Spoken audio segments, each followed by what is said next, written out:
সোমবার মধ্যরাত সবাই যখন গভীর ঘুমে তখন আকস্মিক আগুনের লেলিহান শিখা নাচে ঘুম ভাঙে উখিয়ার ১৬ নম্বর শফিউল্লাহ কাটা ক্যাম্পের D4 ব্লকের রোহিঙ্গাদের। ভয় ও আতঙ্কে প্রাণ বাঁচাতে শিশু ও বৃদ্ধদের নিয়ে নিরাপদ আশ্রয়ের খোঁজে দিকবিদিক ছুটতে থাকেন লোকজন।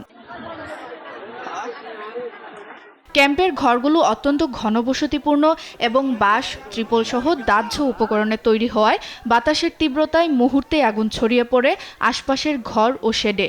খবর পেয়ে উখিয়া, রামু ও টেকনাফ সহ আশপাশের ফায়ার সার্ভিসের ৮টি ইউনিট ঘটনাস্থলে পৌঁছে প্রায় ৩ ঘন্টার চেষ্টায় নিয়ন্ত্রণে আসে আগুন। আগুনে অসংখ্য ঘর, 10টি লার্নিং সেন্টার, 2টি মসজিদ ও একটি মক্তব পুড়ে গেছে। মাথা গোঁজার শেষ আশ্রয়টুকু হারিয়ে এখন খোলা আকাশের নিচে দিন কাটছে বাংলাদেশে আশ্রয় নেয়া এসব মানুষের।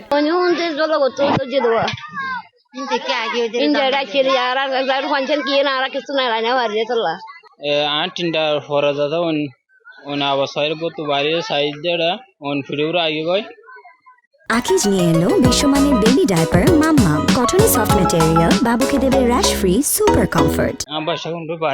এখন কি করি আল্লাহর হুকুম আছে দিলে আর এখন কি করি আমরা তো হন সারা গরিবের সারা মানা নাই। বসতঘরের চুলা থেকে আগুনের সূত্রপাত বলে প্রাথমিক ধারণা ফায়ার সার্ভিসের। তদন্ত শেষে প্রকৃত কারণ এবং ক্ষয়ক্ষতি জানা যাবে। 464টি ছোট বড় ঘর ক্ষতিগ্রস্ত হয়। ক্ষয়ক্ষতির পরিমাণ এখনো নিরূপণ করা সম্ভব হয় নাই, তদন্তের মাধ্যমে নিরূপণ করা হবে।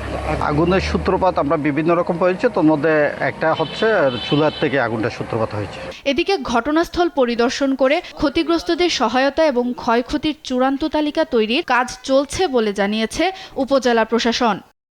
সমন্বিতভাবে ক্যাম্পের সাথে আমার যোগাযোগ হয়েছে, সকালবেলা ক্যাম্পিং চার্জের সাথেও যোগাযোগ হয়েছে, ফায়ার সার্ভিসের সাথেও যোগাযোগ হয়েছে।